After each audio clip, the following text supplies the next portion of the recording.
All right, number 3, request for direction on R22 phase out at arenas. Reed. Thank you, Mr. President. Before I get rolling, does anybody want to see a PowerPoint on the screen, or are you good on your paper copies? Good on paper. I have a few copies here if anybody needs one, if they want to grab one. The print is small, though, I warn you of that.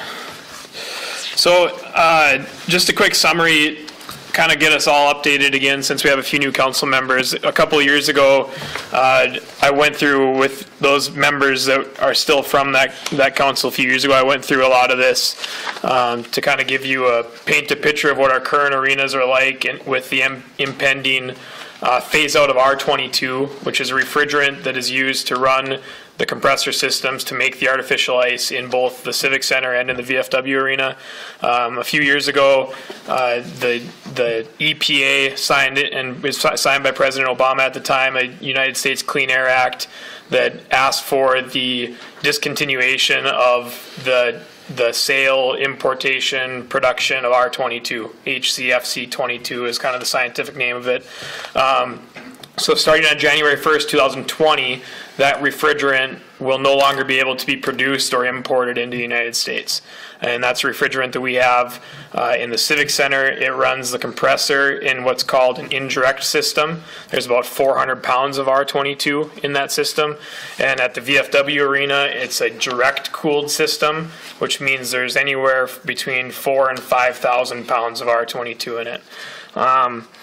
And with the discontinuation of it, it's ultimately led to a substantial rise in the cost of buying the refrigerant. Should we ever have a leak, or if we need to make a repair on a system, or if we need to add a charge for the summer months instead of the winter months, all of those different aspects can add to or create a time where we may need to add refrigerant to our system. The most recent price check that I did on the refrigerant, it was running or selling at about $20 a pound. As recently as about a year ago, it was $40 a pound. In 2013, it was about $13 a pound. So it's really fluctuated. Nobody in the refrigeration world has an idea really in what the cost of that is going to do in the future. It may skyrocket way up again. There's a potential that as more and more commercial refrigeration companies start to transition away from R22 as they update their systems, and that refrigerant that's being used in those systems can be recovered and recycled to be resold, there's potential that the cost will continue to come down from the $40 a pound it was a few years ago to the $20 it was today. It may come down a little more, but it's going to be a very volatile market as far as the cost of that refrigeration is.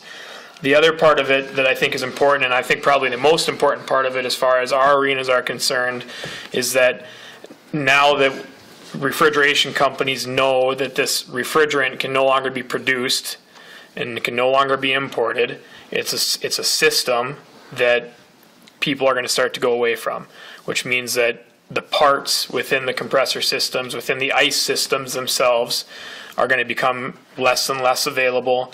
And as we have breakdowns or we need to overhaul engines or any of those types of things, the cost for maintenance on those systems is going to skyrocket as well.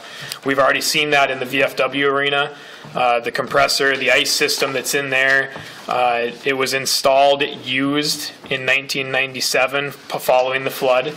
And when we had Simco Refrigeration come in about a year and a half ago and do a review of these arenas, they told us in that review that our system was close to obsolete when it was installed in our arena. So it's now 20 years obsolete. We've still been able to get parts made, special order made, to be able to overhaul the engine when we needed to. But we overhauled one compressor there in the last, between 2017 and 2018, we spent time overhauling one compressor of the double package that's there, and we spent about $50,000 to rebuild that. In comparison, today's price to order the parts to overhaul one of the compressors at the Civic Center is about $4,000.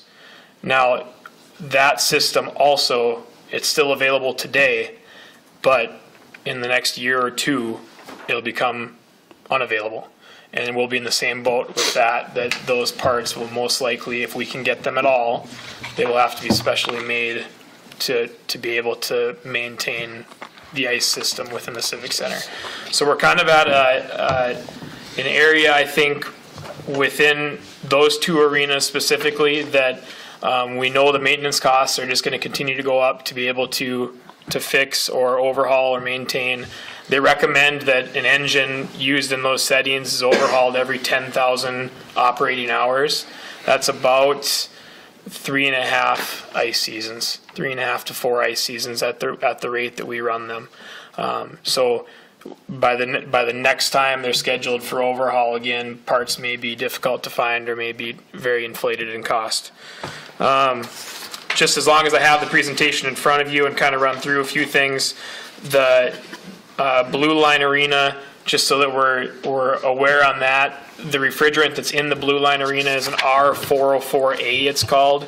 It's on the EPA's hit list as one that starting in the year 2020, you can no longer install a new refrigeration system that has R404A in it.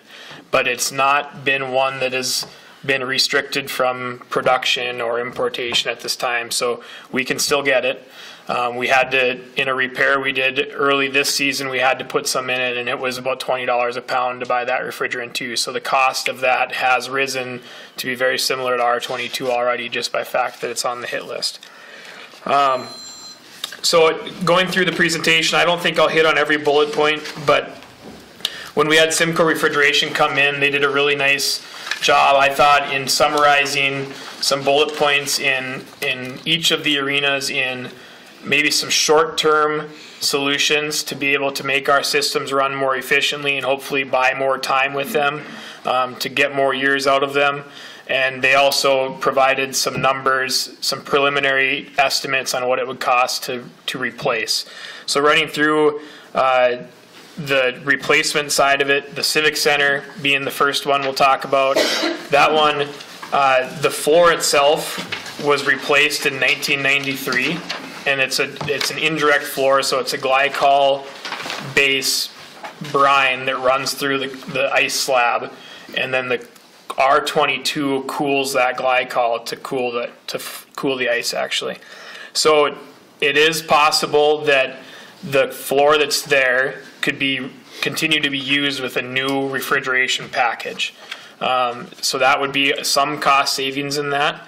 But the negative that we have at the Civic Center is that due to the age of the building and the location of the mechanical room being underneath the bleachers and kind of in the basement of the arena, it's not to today's code with the proper ventilation and leak detection and emergency exits that it all should have. So if we do anything new, we may be able to reuse the floor, but there will have to be some sort of add-on to the building with an external refrigeration package that would provide all the proper up-to-date codes, venting, leak detection, and so forth. So the price tag, the price estimate from Simco, and it's the only place we've gotten just a preliminary number from, for the Civic Center is $1.4 million to replace that refrigeration system. The VFW arena, that one, as I mentioned before, is a direct cooled floor. That means that the R22 is directly pumped through the steel pipes, running through the concrete floor to make the ice. Means there's a lot more R22. It's also been found that that system, in the time that it was installed, was the most efficient and the best way to make ice at that time, 40 years ago when it was first put in. And today it still produces a very high quality sheet of ice from a use standpoint. But we're very lucky that we haven't had any issues with leaks in the piping as it stands. Other communities that have had R22 direct floors similar to ours for much less time have had multiple leaks through a season within their ice slab, where the pipes, the steel piping gets corroded from the R22 running through it, and then you're almost like you're chasing a little bit of a needle in a haystack and trying to find the leak and being able to safely replace it or fix it and not lose your ice sheet in the process if it happened during the season. The estimated lifespan that these companies have placed on an R22 floor is 25 years, and ours is still original, so we're 37 years into that floor.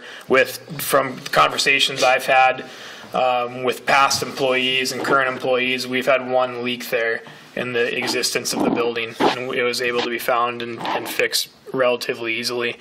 A community like Alexandria just replaced their R22 system last summer, and they had essentially stopped counting how many times they had fixed leaks, and they had gotten to the point that they were so good at it, they could find a leak, remove the ice, break the concrete, and fix it within hours and get their ice back up and running, and so that they didn't have a huge loss or a gap in space and time. So I think we're very fortunate in that. Whoever did the install and the community project to put that together did an incredible job. Obviously was very careful in the style of piping they used in the welding to be able to make it last the way it did.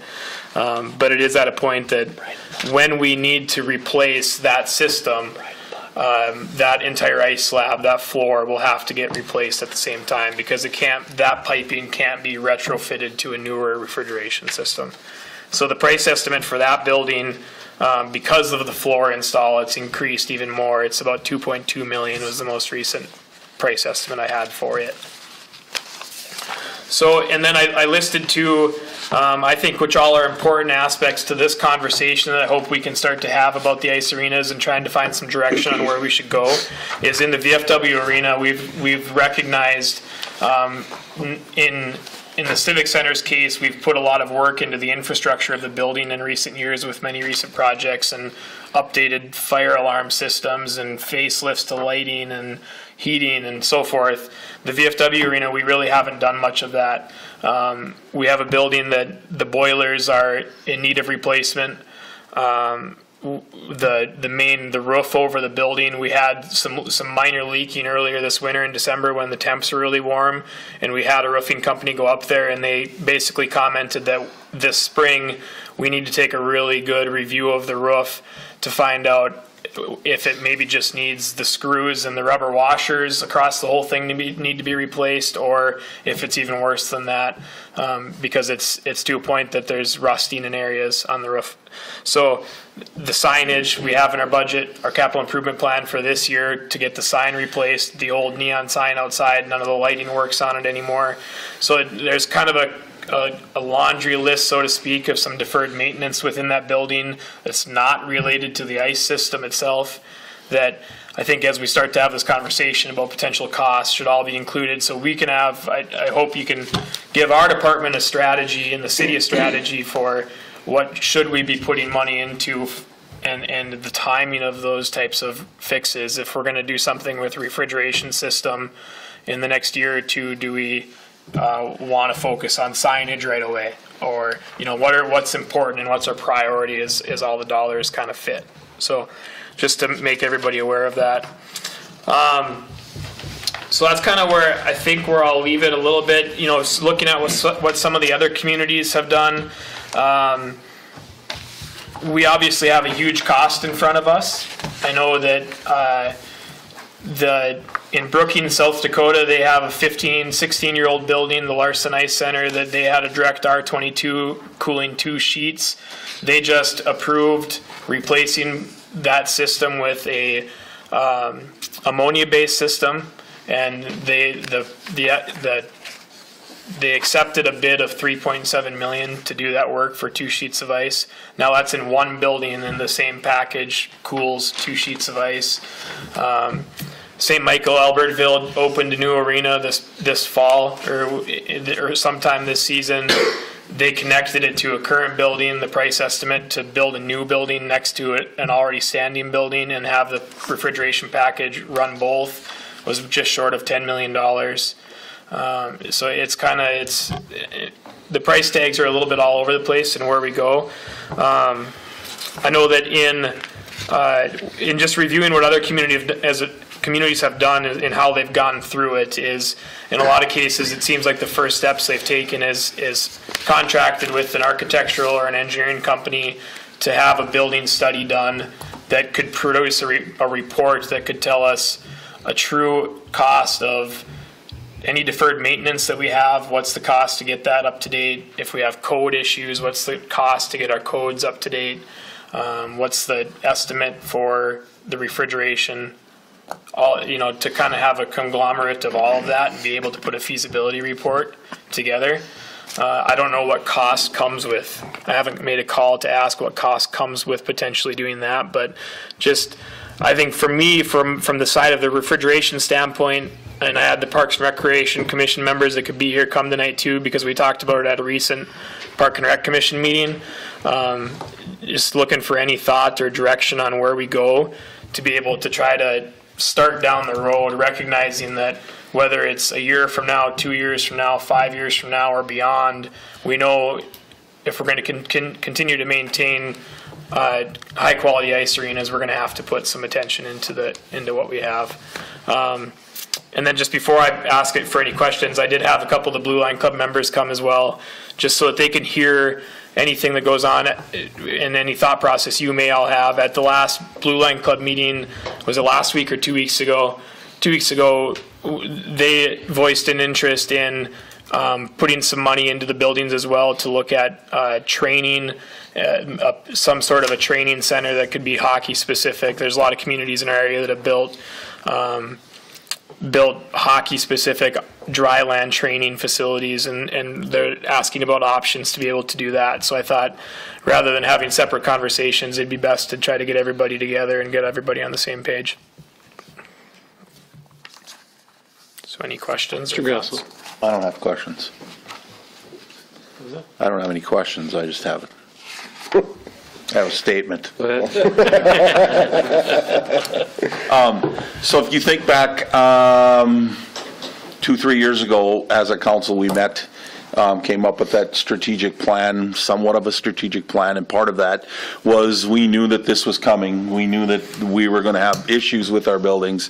And one of those things that came out of that was taking and probably eliminating the VFW arena as a ice arena and repurposing that as a different form of facility in our Park and Rec department. Then taking that and moving and putting another sheet of ice next to the Civic Center. I know that we've talked about that at the park board meeting, which would allow us to then take the compressors from the basement of the Civic Center, put a new compressor system in, get that upstairs, get that to code, would allow us to add desperately needed new locker rooms, not only on on the Civic Center side, if you get down in those for those youth kids and down in there, to maybe move them to the opposite side, to the west side of the Civic Center, and add on to that, which would then allow the Blue Line Club's idea of trying to develop something and maybe possibly working with an outside entity to create a system of, a training facility there as well. I think it's something that we as a group really need to put some thought into. I know that I've talked to Mr. Demers about it a little bit, and Mark too as well, but just a thought process. I think to moving forward, it makes no sense in dumping $2.2 million in one place, $1.4 million in another place, where we could actually really do a major upgrade to one facility, and probably have to put some money into the other facility, but make that a more usable space for everybody in our community. So that's kind of where I'm sitting. I think Mr. Riopel is in the same spot. The one piece that I think we really are worried about is if we're going to do this, we need to make sure we get on top of it now so we can start making some moves for raising some money, letting the groups know that we're all in, and so they can help raise some money. Maybe look for a private group out there that possibly would be interested in naming rights to the facility, to the whole 9 yards. I think that's something that the park board group is really willing to work on, and so I'm hoping that we can come at this as a group, as a council, with a open mind to approving our facilities in East Grand Forks. Mr. Rapel.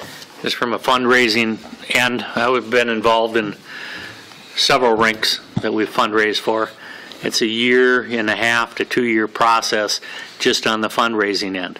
And during that time, you have to have a plan as to what you're going to do. So we have to first decide, are we going to have 2 rinks up here and use the VFW for a indoor soccer, indoor football, practice area, all that other stuff, track.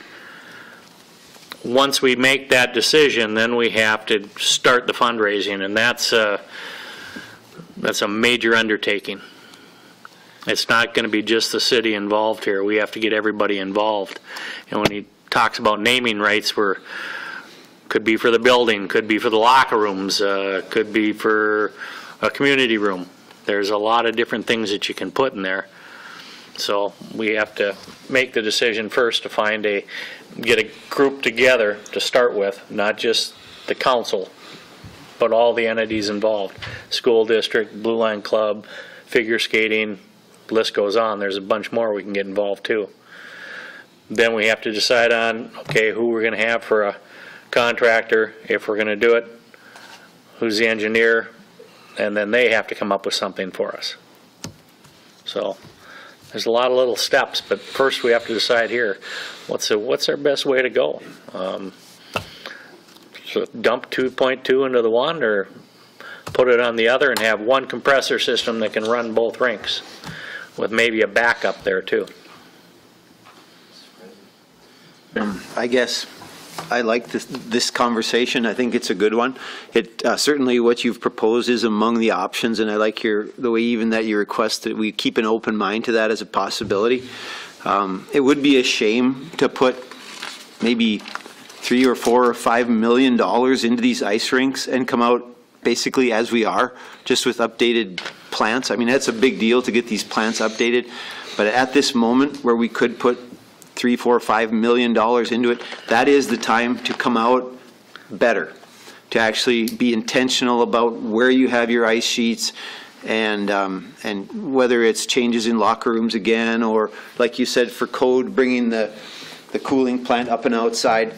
That's the time to do all of that and actually come out in a better place, not just, yeah, we're essentially doing the same thing we always have done, but we've spent $5 million to do it. So I think this is a good time to consider all options. Mr. Helms. Thank you, Mr. President. How much have you spent on these arenas in the last couple of years? Do you have any idea? Just a guesstimate? In money? In money? The last, well, 17 and 18, just a guess off the top of my head on maintenance at the VFW arena alone, it's about $50,000 to $60,000 we put into it. And we put, I suppose $25,000 into the Civic Center and building maintenance last year. Okay. How much of this R22 do you have on hand right now? Very little, less than 1,000 pounds.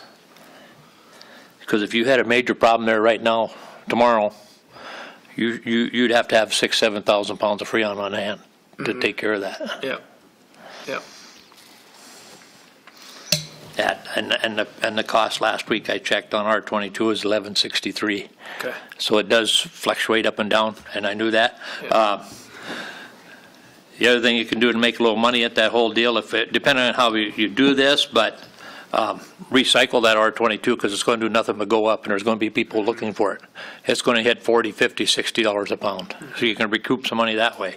There's all kinds of different things you can do here, but one Mr. Grassel saying too, I think that's maybe something that we should be looking at, with the fact that these buildings are getting old. And, let's face it, the city hasn't done a real good job of building maintenance over the years.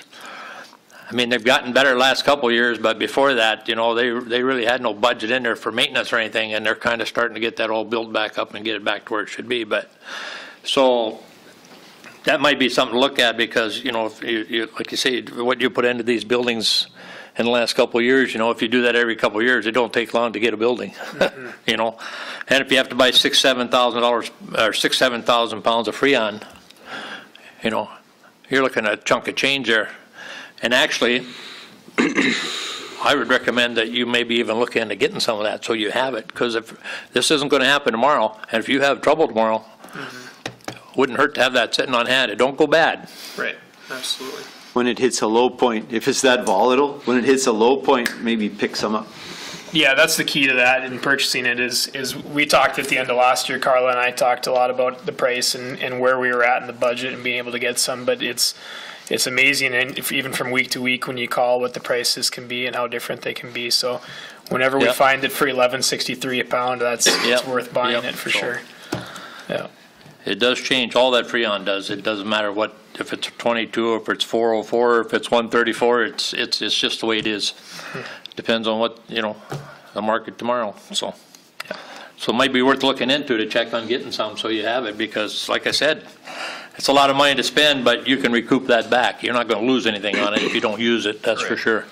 If I could also, just for clarification, when we talk about maybe repurposing the VFW, the blue line stays an ice sheet, right? You're not saying take all the ice off the point. It would be to keep that for a lot of practices and whatnot. Yep. Is used is what it is.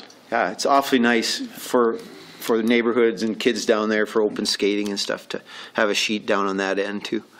Mr. Grassel. Another thing that it just came to my mind. So if you think about the back of the Civic Center, and every year around graduation time, it seems to rain like 5-6 inches that day. So, we have had some flooding issues during graduation. I think we could also, if we upgrade, maybe look at different ways of entering that building as well, and fixing that area in the back, taking away maybe that side and coming in from the west along with that addition or something to that effect. And then that would eliminate the locker rooms to the east, which it'll be interesting to see what happens now in the next month as we start to unthaw. Those seem to have a tendency to fill up with water along that east side too. So I think we could do lots of things that could benefit that we're spending lots of extra time in maintenance-wise and man-wise time. I think it's just something I think we need to, again, like I said, really take a good hard look at, because I think it's definitely needed, and which also then would help solve maybe part of our parking lot issues. Maybe at that time we could do it all at one shot. We all know that the parking lot over there is a mess. So. You want to address Mr. Grassel's? Yeah, if I could. Just to add on to Mr. Grassel's comments, I think that's he made a good point in the building and kind of that lower level Zamboni entrance. It reminded me of a few things I didn't bring up, but there's, even within, if you read the report that Simcoe put, they touched on it a little bit. We've had other engineers or architects do energy studies in the past that hit on it, but there are a number of areas within the arenas that were, I think we spend way more money running the ice arena because we run it to 1970 or 1980 standards than what we would if we were able to take a comprehensive look at how arenas are organized today and be able to retrofit some of those things. One of the very easy one that's evident, if you ever want to come to the Civic Center and look, when you see right now where the Zamboni dumps the snow, they just dump it onto a concrete floor, and we use hot water. If we need to melt it in a hurry in a busy day, we have to run hot water to spray over top of the snow to get the snow to melt and to drain away.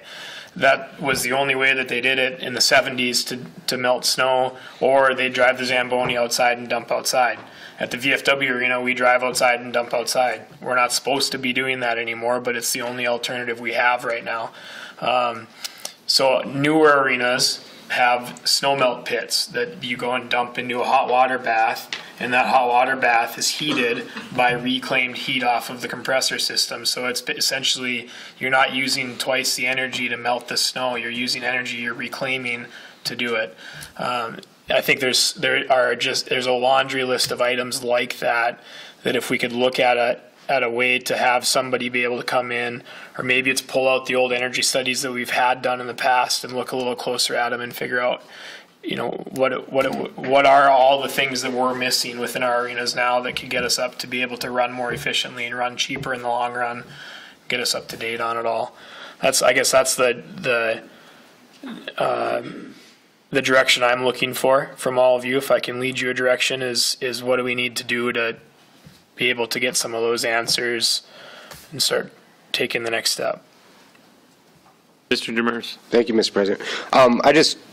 I don't have a lot to add. Just want to, I guess, publicly, stand with Mr. Grassl's comments that this is something that we had discussed and that seems to make sense. You'll kind of notice a little bit of a theme. We talk about the quiet zone. We talk about these little things, but sometimes you need to think bigger. And I think same thing with what Chad was proposing is, we can look at all these little tiny things that add up to a lot of real money, but in the end, does it get us better than where we were before? I think this is a great opportunity. We do have a big bill in front of us, a lot of challenges, but it's a great opportunity to think about what do we want, and already this is a great reason why we have this park board meeting. This is our opportunity to say this is what we want. We already heard, we want, some sort of acceleration programs or maybe facilities for that type of thing. It is important, and if we can figure out what we want exactly, I don't think that going out and finding the funding is the hard part. It's figuring out what we want and going after and putting it together and doing it. And I think, you've got a lot of people back here. We got a lot of people in the community that support these type of things. And I think the best opportunity we have is to broaden it as wide as we can. We talk about hockey, but we also talk about figure skating. We talk about, if you repurpose the VFW, you can do indoor soccer. You could do, some sort of, you can expand the health center facilities in there. You can do all kinds of things. And the more people you bring into this tent, the better opportunity we have, to do it. And like I said, I think, I think I shocked Chad the first time I talked about it. I was like, maybe we just tear them all down and build one big one or whatever. But I don't think we need to go that drastic. I think, his idea of, just adding one sheet near or connected to the Civic. It is important to have that number of sheets because, it brings in tournaments. We just have that many users too. So, like I said, I'm fully on board with some sort of a master plan that brings everything as much into one location as one, an exercise in efficiency, and two, as a betterment to what we can offer. I think that's by far the best way to go.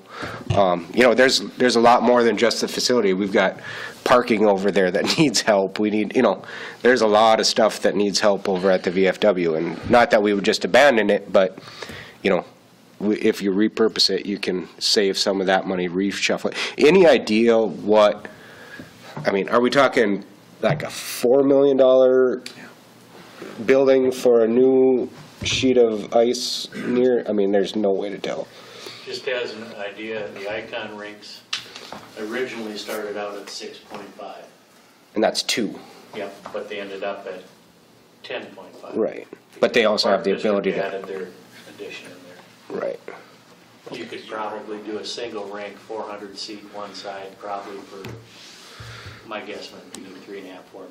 Right, and that's where I was thinking, around that $4 million. I think that'd be like, Might be light, yeah. well, here, just in the time Icon was built, West Fargo did one pretty much a mirror image. Not as nice as Icon, and that one was 22, and that was built 3 years later. So it's to gauge off. The Icon one is a good one to gauge off of because it's a close one. Everybody knows it, but that's how costs have escalated just as everything else has escalated in the last 4 or 5 years. So when you read your 2010 quiet zone report and you see 500,000, that's why it's 450,000 for each crossing. But I mean, a realistic number in this scenario, again, would be probably in that 6 to 10 range.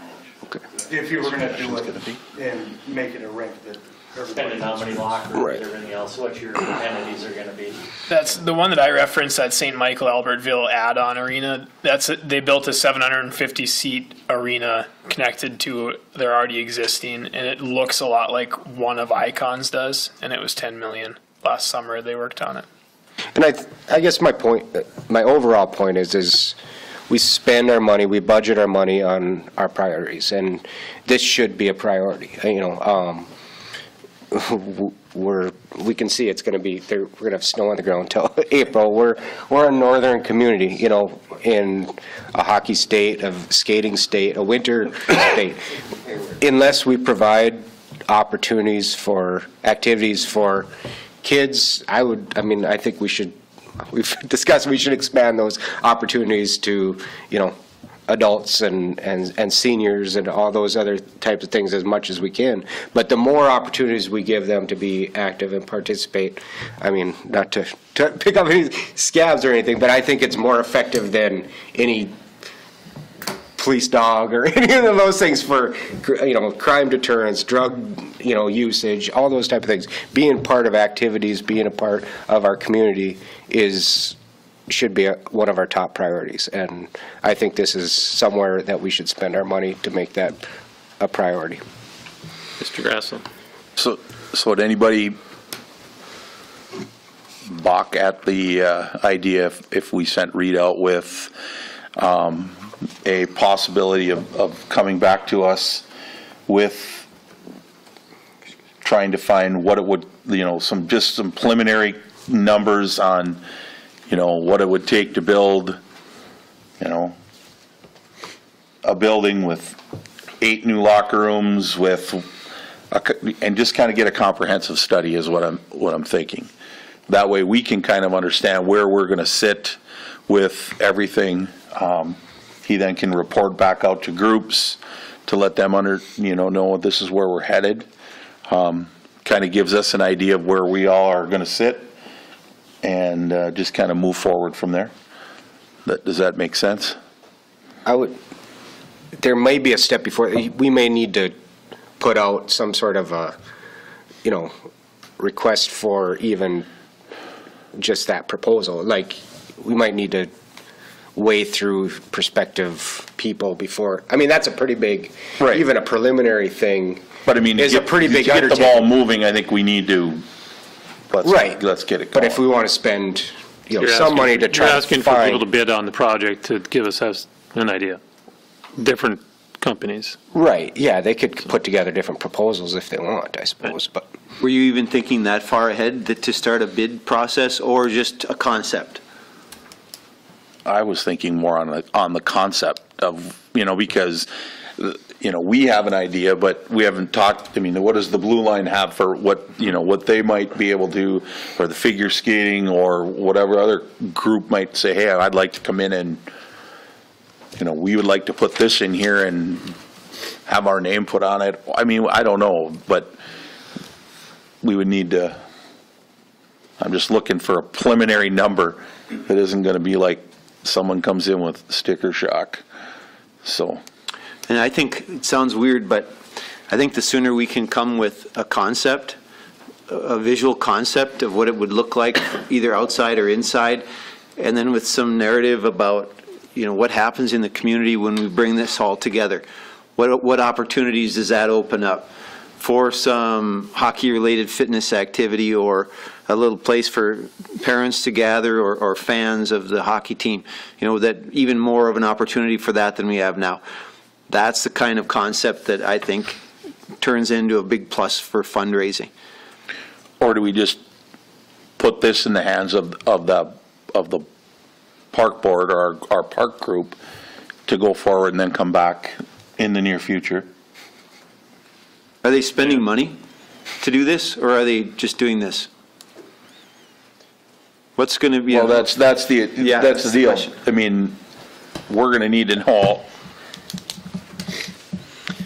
do we have the blessing to find, to be able to, no one's gonna do it for free. Yep. Yeah. I mean, that's the problem. I know we got a So- couple more people that want to talk, but can we find out what it would cost to do the study and then go, okay, this group says it's going to cost 15,000 to do this, the other one says 25, just to tell us what it's going to cost to build this thing. Is that where we want to start Yeah, I to think get so. that That's point? what I think, is what you I want to think find that's- the I think that's where compass, you were the going group with it. So, that's, because in the past, when we did our yeah. pool, I mean, Right. we hired a group that started at that conceptual level, and at the end product of that was, well, these are your totals. So that's, you need to find that group first. So I have, Keith, do you want to address You were it? talking numbers, Crookston's facility was $15.6 million, $10 million came from a bonding bill, $3.6 million was raised. The comment that Councilmember Leopold made is a good one. Northwest Minnesota Foundation was the one they solicited to help with the fundraising, it takes a couple of years. And so, that's 8-10 years ago, so your price tag is going up. That's 3 rinks, right? And that's 3 rinks, and so that project took 3 to 4 years. Is one of their 3 a big one with lots of seating? Yes. Yeah, so this one should be scaled down from that, right? So we're not trying to replace the Civic. Yeah. We're coming with a nice sheet with some seating adjacent to it. And there was tax credits, we got $2 million tax credits, so the amount that the city share was Mr. Vetter. Thank you. Included in the cost, you're going to spend another $2,000 to $3,000 to repurpose the VFW. We need to keep that in mind there also. When we did the pool, I think Mr. Demers was a big advocate of it with the sales tax, that we weren't thinking broad enough with our sales tax. And by the time this project comes up, the sales tax for the pool will be gone. And that'd be an opportunity then to do, like Mr. Demers was saying, let's have a big comprehensive plan for the sales tax that might be a great funding source for a project like this, so. Anything else, Mr. Vetter? No, that's it. I know that Mr. Grasso did talk to me a while ago off and on, and I've talked to other members, and I've talked to Reed, and when the advisory board came on, that was one of my biggest pushes with him, is talking with him, is finding out what we wanted to do and how we wanted to approach it, and what groups needed to be at the table to decide what this community needed, wanted, or, what is going to be there. And I think that, we're starting to move in that direction, which I'm glad, because we need to really find out what we want these buildings to look like and what we need to have in there for what we want our community to look like and to have offered to, use it and what goes on. So I think getting and understanding what, like we did with the pool, we had a study done, we had people come in and did interviews to different groups, schools. I mean, they went and met with kids, they met with, the senior center, and met with, different citizens. So I don't know if that's something you want to look at, but that was a comprehensive study, and that, I don't remember what the cost was on that, but that gave us options in saying, okay, if this is in there, this is what it's going to cost you. If this is in there, this is what it'll cost you. So, we went through that process, and I think it was a great process because we got to understand what, if we want this type or this type, I mean, there's different things in between, and what's going to cost us. And then we can go, okay, you know what, this is what we want to do, this is what we're going to have to fund. So I think that's where we need to go. But, do you have an, yes, sir. Just a question, obviously, being a hockey parent and on the Blue Line Club, I'm actually excited about what I'm hearing. My question is, I guess the reason we were here, or one of the reasons, was because we were talking about a training facility, and we talked about doing it at VFW at one point, the Blue Line Club Arena, and obviously with this new kind of game plan, it changes, obviously, our focus, so to speak, but it is something that we need for our kids, and that's why we as the Blue Line Club, we're going to try to step up and create that opportunity for them. But, knowing we know now, obviously we're trying to put it in the back burner. But my question is, like something like this, I've never been involved with, how long you know, and how urgent, at least to try to find out if we're going to go this route, right? You know, if you come back and it's 2 years and you say, well, we get our study back, is it 2 years? Is it 2 months? Is it, you know what I mean? To try to find out which way we are going to go if we're not going to build another rink, you know what I mean? And we are just going to keep the VFW and put $2 million into it so that we can hopefully decide and work with the city as well, because obviously we'll need your approval to figure out which way we want to go and with a training facility for the kids. So I guess the question is, how fast does this process work? I know the rink isn't going to be built tomorrow, but knowing what direction we're headed. If I remember right, the process with the study is done, I think it was close to almost 6 months. I think be shooting in the dark.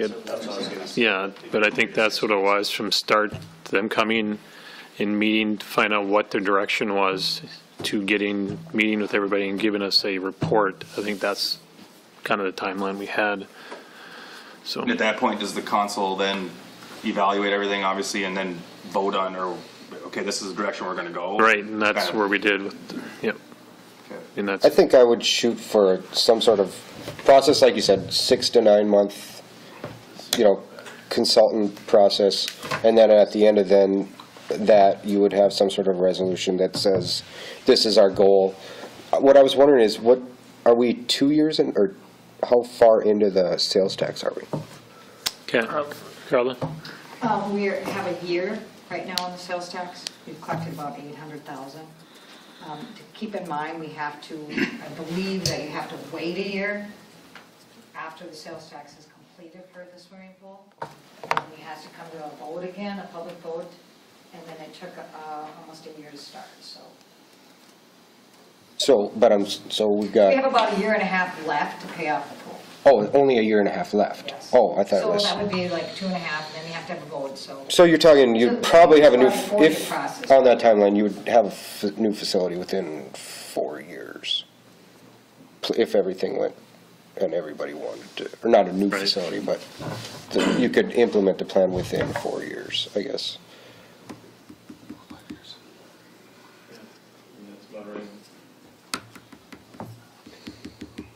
Everything goes right, yeah. Right, right. Yeah, I guess I would start looking at a consultant. The question for you on the, like on the acceleration or that, you know, the developmental stuff, does it need to be strictly, you know, hockey related, or can it be part of a broader facility, you know? Like, can you have like a fitness center, but then have certain areas for those type of dry land training and stuff, or does it need to be a separate? Well, basically, I mean, there's many different types, right? I mean, right now at the high school, or at the high school, at the arena, they have a gym upstairs where the high school team works out. I know Coach Palmasino is he would like to move it, but I spoke with him about, I heard the rumor about possibly, you know, going another direction and shutting down the VFW. So he would like to move that facility downstairs, but you know, that probably won't happen. But so you have weight training in there, so to speak, but they're also included in these. There's a lot of shooting. There's nets. There's artificial ice. There's you know, like stuff too for goaltenders and stuff like that. When you're talking hockey specific stuff, Right. So yes, you can work out in there, but at the same time, kids will have skates on. If you're going to do it, you know, do it the right way. Kids will have skates on to be able to shoot, take face-offs, just many different types of things in that particular room. Right. I just think, I mean, the VFW is a big building, and we want to, I mean, we could use it for a lot of things. If I can interrupt here, I mean, we all see the snow, but you got a lot of kids that are starting softball, you're starting baseball, you're starting That's my soccer. point, is, They got no place to go right now, except for in a gym here and there, which isn't best for the gym, but, you know, plus it's keeping my knees up and things like that. So they're limited on what they can do just because of what's around. From the Blue Lions perspective, one of the reasons, you know, Reed had the study done on the different arenas, and from our decision point, what we need to know, yes, we need to know which direction you guys are moving, but we also need to know, you look at the data that you got right now. If you're going to say the Blue Line Club's staying and staying open, we might move that direction on the Blue Line Club, talking about planning and doing something coming back to you guys, because we're ready to move. We have some different funds that we have to spend. I shouldn't tell you that we have to spend it, but we have to spend it. And we're willing to move, and we want to get that in front of you guys as soon as possible. So the last thing we want is, a year down the road, hey, we're going to close that. So if you guys were able to tell us at some point in time, we're moving this direction on this study, we think we're possibly going to go this way. We don't know, but you know what? The Blue Line Club arena is staying open. Then we can kind of adjust fire from there. And in addition, work with you guys as you move forward and into a study or what have you. What's our field turf situation? Well, that's the other. Right, that's what, but I mean, we didn't purchase it, right? No, we haven't purchased it, and that's, the reason is because of this. We didn't want to purchase turf for a building that wasn't going to be around 3 or 4 years from now. Or configured differently or Yeah. done, okay. Yeah, because once you order that, you order it for a specific size. Right, that's what I was wondering. I mean, We have 3 different ice sheets that are all 3 different sizes, so. it'd make it a lot easier to fit if it was a rectangle or, you didn't have to fit it inside of hockey boards or, Yeah. okay. Anybody else have anything to add that's here? Just food for thought coming from the Blue Line's perspective is one of our key goals is to try to bring more teams into the community, not only for the youth of our community, but we're trying to have a goal to bring tournaments into the community. Our teams go all around Minnesota. We want to bring people back to East Grand Forks, vitalize that economy. By you guys making a decision such as this, hey, let's move forward, let's look at these different ice sheets. I think Councilmember Demers hit it right on the nail on the head when he said there's a key opportunity here, and I think it's not only opportunity for our citizens and our youth, but it's also bringing, revitalizing or bringing more to the economy in the city. So We're also going to need a lot more of that money that you have to spend. it's not much. So get busy. Reed, do you need anything else for us on that? or- No, I think I have my direction. We can move forward from there. Okay, Thank you. appreciate it. Appreciate everybody's comments.